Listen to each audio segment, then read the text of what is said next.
All right, good afternoon. Thank y'all for being here. Disappointing performance on Saturday. Not the start that anybody associated with our team, fans, or anybody inside the building wanted to deal with. I want to say this before we talk about the game: is I really appreciate our fans who made the trip, our band, spirit squads. They created a great atmosphere. I thought on our sideline it was a big time college football atmosphere, something that we've been missing, and it's painful for all of us here that we couldn't deliver. And I'll share with you here, just to give you a little insight on kind of what I told our team yesterday. There's a book that it's really one of my favorite books, and it's Good to Great by Jim Collins. And, it's a bestseller for a long time. But in there is kind of where I first learned about Admiral James Stockdale. And for you all that are historians, you kind of know who he is. He's the highest ranking U.S. military officer that was in the Hanoi Hilton. But anyway, there's a quote that he had that I think that I pull out in times like this, and it's, "You must never confuse faith," and faith to me is belief in the unseen. "You must never confuse faith that you will prevail in the end, which you can never afford to lose, with the discipline to confront the most brutal facts of your current reality." I'll read it again. "You must never confuse faith that you will prevail in the end, which you can never afford to lose, with the discipline to confront the most brutal facts of your current reality." And so, and I say that to kind of start this is like, I still have extreme faith that we're going to prevail, and we're going to build a program here that's going to have a great infrastructure and be set up to win long term. But I'm also not blind to what our brutal facts are right now, and that's that we're 0-1 and we didn't play very well. And really, outside of our kickoff return unit and our kickoff team, I'm not sure that we won a whole lot of individual battles in the game, coaching or playing. And so that's kind of our brutal reality. And once you know where you are, you got to know where you want to go. And it's our brutal reality is 1-0. We were soundly defeated, like I said. Offensively, we had 3 turnovers. One of them on a 3rd and 1. One of them in the end zone. One of them was a really poor decision on a first play of a drive. We didn't play physical enough up front. Weren't consistent at quarterback. Defensively, we didn't play to the standard that we've created here over the last year and a half. Started very poorly. Didn't tackle very well. We had poor communication that gave up over 120 yards of offense. Then special teams, we had a huge turnover on punt return, and we didn't kick off the ball very well. And so that's kind of what our brutal reality is. And now there were positives in the game. Offensively, we started fast. Came out of the gates really, really well. Thought our receivers consistently won versus man coverage. Defensively, I thought in the 3rd quarter we played like we're capable of.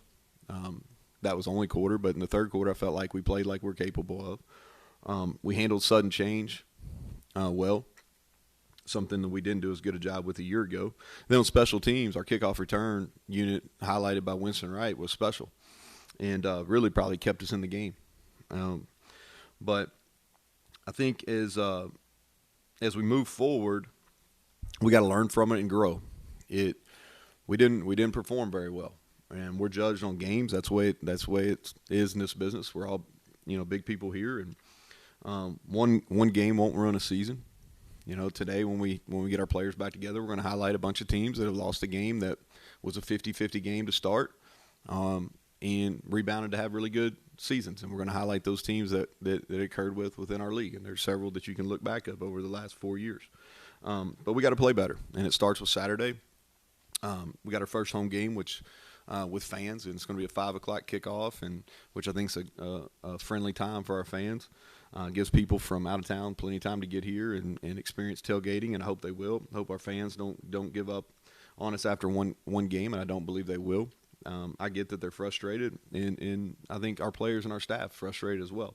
Long Island is a program that has a strong tradition in Division II. They are making the transition to an FCS program. It's a program I know quite a bit about just because Coach Jackson he's an alumni, and so familiar through that. They've experienced some hardships. I do think it's worth noting that we're going to play them on the 20th anniversary of 9/11. you know. And they were, as a university and as a football program, were deeply affected by 9/11, just like our university was as well. And so their players will be excited. There's no question. I've been on the other side of this. Their players are going to be excited. This is going to be the biggest venue on the biggest stage they've ever played in, and we'll get their best. But it's not necessarily about them. It's about us making improvements. It's just to give you kind of kind of a brief who they are. Is offensively they're multiple, similar to what Maryland was on Saturday. They're going to give us a lot of misdirection screens. They got a couple really guys that are going to belong, and the receiver's really talented. He hit a couple big balls on FIU last week. Number 4, I'll give you his name, is Eugene. He's a really good player. I was impressed with him. Got a tight end, number 8, Glasgow, that transferred from Penn State. And their quarterback, I thought he managed it really well last week, a kid named Orth. Defensively, they're a team that likes the pressure. We didn't handle those very well on Saturday, and they're going to do that. They got a defensive end that one of the top defensive ends in FCS, is a really good player, and they get a corner named Sneed, who's been around the ball a lot in his career, and good player. Special teams, they got a good kicker, and they've hit a couple kickoff returns. Their running backs handle their kickoff returns, and they're solid players. But like I said, it's really more about us and getting back. We're going to play a lot of people this week. We're going to play some people that didn't play a week ago. We're going to give our young guys plenty of opportunities to get out there and show that they're capable of playing. And a lot to look forward to this weekend. I think Family Day here on campus, and I know we'll have a bunch of students' families in. We talked about 9/11 and the 20th anniversary there. We're also going to honor our 2020 seniors that never had an opportunity to have a senior day. So those who are able to make it are going to be here. We have Heroes Day where we're honoring West Virginia first responders. And so it's there's a lot going on, but for us within this building, most important thing is what we get done in practice this week, which is we've got a starting point that nobody's really happy with, and we've got to continue and improve. So with that, we'll take questions. So, Neal, out of those long list of improvements you said you need, outside of turnovers, what's most critical? No, I mean, that is the most critical. We're sitting here having a different story. Even the fact that we didn't play very well, if we don't turn the football over, we win. And so I think, Greg, that is the most important. I think the second thing is, and I'll give you one on each side of the ball, is we've got to play more physical on our offense within our offensive line. We've got to be more fundamentally sound at the quarterback position.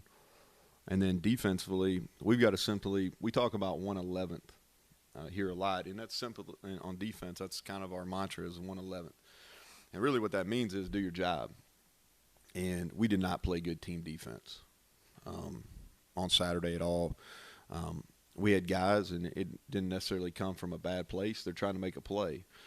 But football is the greatest team game, and defensively all the pieces work together. And to give you a great example, we had a chance, even at the end of the game, turn the ball over 4 times. We're down 6. Got a 3rd and 4. They run the quarterback on a truck play, quarterback lead truck. We got our defensive lineman right there. We got an edge to the defense. Akeem Messador is going to run and make the tackle, and it's going to be 4th and 2 to 4th and 3, gain of 1. Our defensive lineman comes in the B gap. They hit it outside. And it's just one example of not good team defense. And so on defense, we got to play team defense, and that means everybody doing their job. And we got to strike at the 2nd and 3rd level, way too much on our heels in the 2nd and 4th quarter, where we just didn't get downhill at the 2nd and 3rd levels defensively.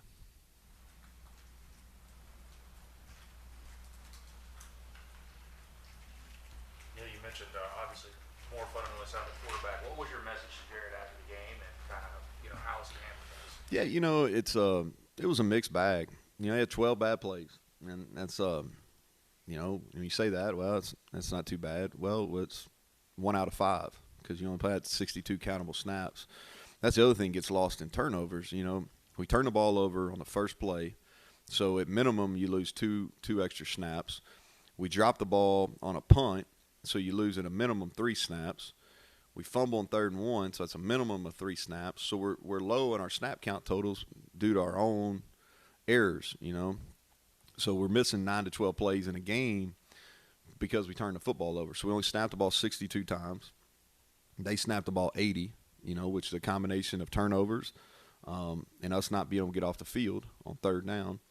And so back to kind of Daggy is he's got to eliminate the negative plays, and he's got to be able to move up in the pocket. The second interception was a fluke play, and I said it after the game, and it was even more fluke after watching it on film. 0 blitz, pretty good ball. May have hung it a little bit, but it was really the kid just came off, and he probably shouldn't have. He got away with one, but that's the way the ball bounces sometimes.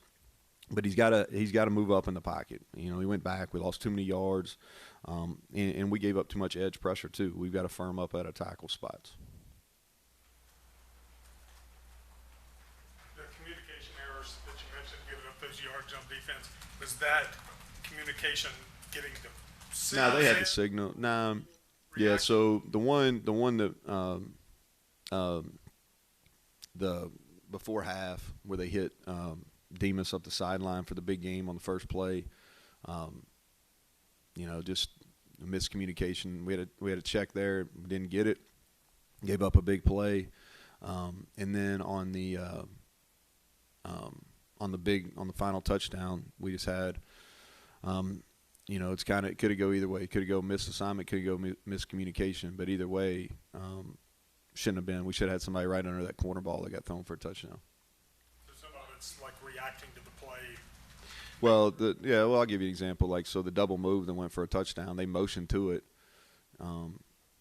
So they had twins into the boundary on the double move touchdown. In the first quarter, they motioned away. When we checked to a different coverage on the check, something we've done all during training camp, and we weren't disciplined enough to stay in the check. Got to get more physical. Does that change the way you approach this week? I mean, yeah, it does.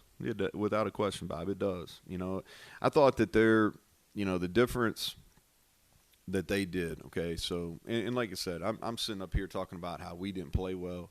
I mean, Maryland did good things too. Now, I think we're all kidding ourselves if we don't think that. I mean, those 2 receivers I said going into the game, and they're big time players, and they showed it, and they'll make big time plays against. If they can get them in space, they're going to make plays against everybody they play. I thought the quarterback played really well, as good as I've seen him play. Now, we did nothing to get him off rhythm either. We didn't get pressure. We never got him rattled. We never got him out of rhythm at all. But I thought he played really well. I thought the Fleet Davis kid at running back played exceptional. And so they got good players, and they won the game. Now, we didn't play very well, so that helped them, but they played well. So I'm not up here singing the blues on. I think Maryland played, and they won the game. But defensively, what they did that hurt us is they lined up and they played a heavy guy at nose, and we didn't do a very good job moving him off the ball. And then they played a B-gap defender that we didn't use very good technique on, and he played stronger than our guys, and that's reality. So does it change how we're going to practice this week? Absolutely. And so because we're going to play a lot of these games, and what I mean by that, we're going to play a lot of these games that could go either way. You know, that's kind of where we're at right now with the schedule we play, is we're going to play a lot of games that can go either way, and the margin for error is really small. And I've talked about that before. Our margin for error is small right now, and so we can't do things that hurt ourselves, which is the most infuriating thing about that game. It's not that we lost. It's how we lost and how come we lost. Turnovers, miscommunication, things like that. I was reading the game notes. It said none of your offensive line had a missed assignment, which is pretty good.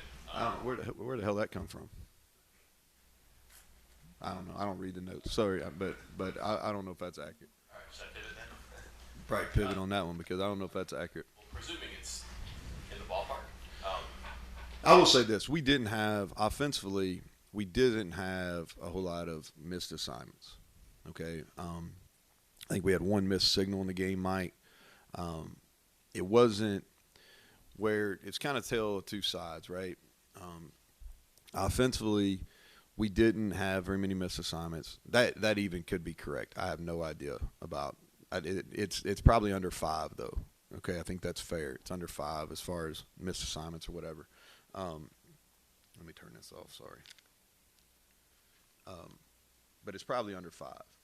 But what we did is, outside of the receiver position, and I thought tight end, T.J. Banks played every snap that we played at tight end, which isn't we're limited right there with the number of bodies. But he played his best football, and he didn't do anything to hurt us, and he played pretty fundamentally sound. But at offensive line, and even Letty played well with the ball in his hands. I think he can do some better things away from the ball. But offensive line-wise and quarterback-wise, we didn't execute our fundamentals as well. It wasn't a missed assignment. It wasn't we failed because of missed assignments. It was more because we didn't execute the fundamentals. I didn't mean to cut you off. What was your question? Sorry. I'll come back to me. I'll go on with this one here. You want to play more players. I understand that. The low snap count in the first game, did that keep you from needing players or getting them in the right moment, or did you maybe get guys in but didn't use them enough? Just where you sit there? Yeah, I think fair question. The running back position is the one that where we had things that we wanted to get Letty. And where he got touch-wise is close to where we wanted him. We wanted him to be in that 25 range. I would have liked to play Justin Johnson more. I think he played like 2 snaps. That's one on offense when you go back. Like we should have played him more. But the rhythm of the game just didn't allow itself. Defensively is where we've got to do a better job subbing. And we'll do that better moving forward. Dante Steele's played way too many snaps. Taj Austin played too many snaps. If you talk about people that played well, like Akeem Messidor he played like a dude. I mean, if you want to know how I wish all 22 played, watch how he plays. I thought Sean Martin played really well in his first serious game action. I thought, but we got to get a safety rotation. Alonzo Scotty and Mahone played too many snaps, and then Dante and Taj played too many snaps. Injuries, O'Loughlin, Mathis. Mathis I'm hopeful for him. And he had a little bit of setback last week. I thought we had a chance to get him for Saturday. Mike O, I knew it was going to be a long shot. But if I told everybody that would have affected how they planned, all right, because they would have known we were going to have to play a lot of 10 personnel, which we did. I would say Mike's probably still doubtful. He hadn't practiced a single time in fall camp yet, so he's worked on the side. Since we're into it now, he hasn't gone through a practice yet, and so we're hoping he's a little bit limited today, and maybe even can do. He's going to do some individual. He did some individual yesterday. He's going to do some individual today, hoping he can be limited tomorrow. But I would still say doubtful for Saturday. Hopefully get him back where he can play some snaps versus Virginia Tech is kind of the plan. But we'll see. We'll see how that goes because it's going to take him a little bit to get into some football shape, and that's a physical position he has to play. What's your thoughts on Esdale Saturday? Yeah, he did some good things. He's been consistent. He has. He has. He had a couple nice plays. I wasn't surprised how our receivers played. I thought that they won versus man coverage probably 80% or more of the time. They got free. I thought they were pretty good after the catch. The one thing that we've got to work on, I thought we had 2, maybe 3 opportunities to go score touchdowns, on catch and runs, and we didn't. That's something that we've got to get better at. But I thought that Esdale and those main guys that played, Bryce, Sam James was really good. Winston got a little winded from the kickoff returns, but he played solid on offense. Sean Ryan and Esdale, I thought all of them played pretty well. Neal, when you first saw, when you first got here and you saw Winston, what about him really stood out to you, and what about what you saw made you think that he could become what he has now, especially on returns and the special teams? Yeah, he's had good speed. So I first saw Winston when I was still at Troy as a head coach. He was at a camp at Mercer, and he ran really fast. He ran in the low 4.4s there, I think, if my memory serves me right, at that Mercer camp. And so we really had been tracking him since. And then when I got this job and he'd already signed, I was excited because we were recruiting pretty hard at Troy and we thought we had a chance. And then he got a couple Power 5 offers late in summer, middle of the fall there. And then he's really progressed nicely. And he's had a good 9 months. You'll probably notice he's quite a bit stronger. And y'all notice because y'all were there in practice a lot too. But his body, he's added weight, he's more explosive. The thing on the kickoff returns is we blocked kickoff returns last year really well. He didn't return them as well. The thing that I was excited of the day is he never stopped his feet. He was decisive in his decisions, and he hit them with speed. And he'll continue to do that. I think that's going to be a real weapon for us moving forward. Neal's getting better in 10 personnel goal. We don't have a Lockwood for. We have to. Yeah, we have to. We've got to. And we probably should have gone to it a little bit more. It's a little bit of a dynamic there because, Letty is still, our feature guy, and there's some things he does in 11 personnel that's better. We probably should have gone to some of the 10 personnel stuff a little bit earlier in the third quarter if I had to do it over again. But that's the way it goes. When you lose games, you always kind of go, I wish I would have done this. But you have to. Yeah. We had to play. We played right at about half the game in 10 personnel. We'll probably have to do that again this week. It's not ideal, but we can be successful doing it. You know what I mean? We got to be able, you got to be able to run the ball better out of it, and we got to give some relief to the offensive line out of it.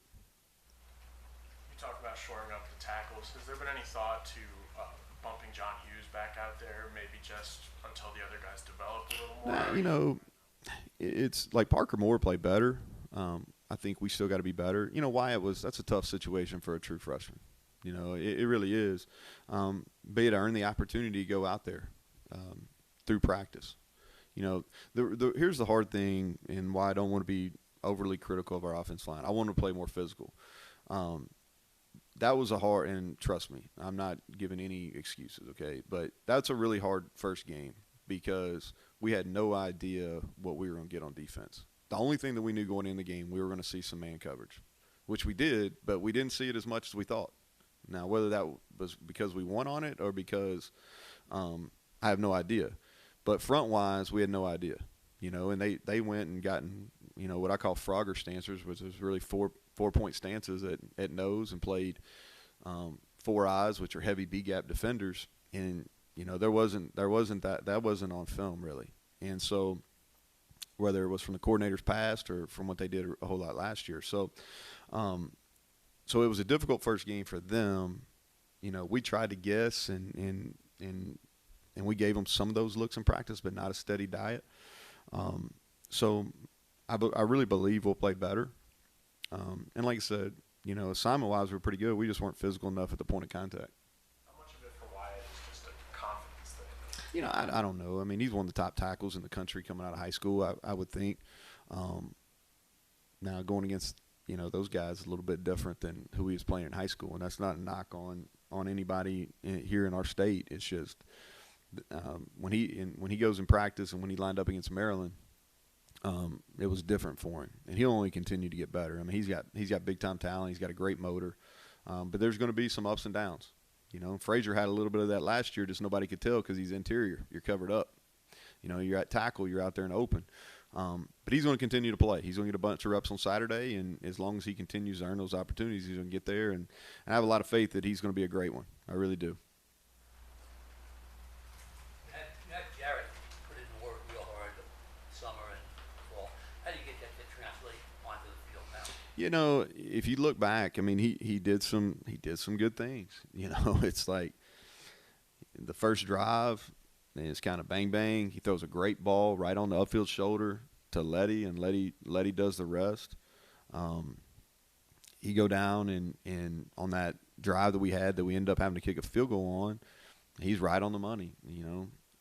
On third downs he was a lot better. I think we had 14 into series situations, and the ones we threw it, we were pretty successful, And so he is better. The things that he's got to get better at is he can't make the bad plays worse. And on the interception, on the sudden on when we got the 4th and 1 stop, huge momentum deal. We ran a kind of a 4 vertical with an under, and if he just moves up and throws the under, then we move on, and it's probably 2nd and 4, and we play the next play. And we got a little pressure from the outside, and rather than just moving up, he got flushed. And we got to do a better job of moving up. And some of that's we got to firm up the pocket, and some of it his instincts got to be better.